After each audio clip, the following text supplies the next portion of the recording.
Hi Kedareshwara పూజ చూసేయండి. ఈ కార్తీక మాసంలో చక్కటి పూజ అయితే జరుగుతుంది. ఇవే మన చక్కటి పూజ సామాన్లు. కార్తీక పౌర్ణమి ఇది ఒక రోకలి. దీని మీద మనం పూజ చేయాలి. ఫస్ట్ నూనె వేసాం, ఆకులు పెట్టాం. దీనికి కావాల్సిన సామాన్లన్నీ పెడుతున్నాం. అదేంటో చూస్తున్నారా? వినాయకుడు అంటారు దాన్ని. లాస్ట్గా పువ్వులు అన్నీ పెట్టేసి బొట్టు పెట్టేసి దీపం వెలిగించేసాం. అసలైన ఘట్టం, దేవుడికి పూలు పళ్ళు ఇసురుతారు. నాకు చాలా ఇష్టం. అందరూ దండం పెట్టేశారు. మా అక్క, మా నాన్న, ముఖ్యంగా మన ఎంట్రీ కూడా వచ్చేసింది. పూజ ఇంకా సగం పూజ అయింది, ఇంకో సగం పూజ అయితే ఉంది. బయట పూజ అయిపోయింది, ఇప్పుడు కథ చదవాలి. మొత్తానికైతే లోపలికి వచ్చేసి పూజలు అయితే కూర్చున్నాం. పూజ అయితే జరుగుతూ ఉంది. అందరం నమస్కరించి పూజ అయితే నిష్ఠగా చేస్తున్నారు.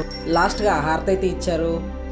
నేను తీసుకున్నాను, అక్క తీసుకున్నారు, అందరూ తీసుకున్నారు. మా మమ్మీ ఈ రోజంతా ఉపవాసం ఉంటారు, ఏమీ తినలేదు. తినకుండా నీట్గా పూజ అయితే కంప్లీట్ చేశారు. అంతా మంచిగా జరుగుతుంది మమ్మీ.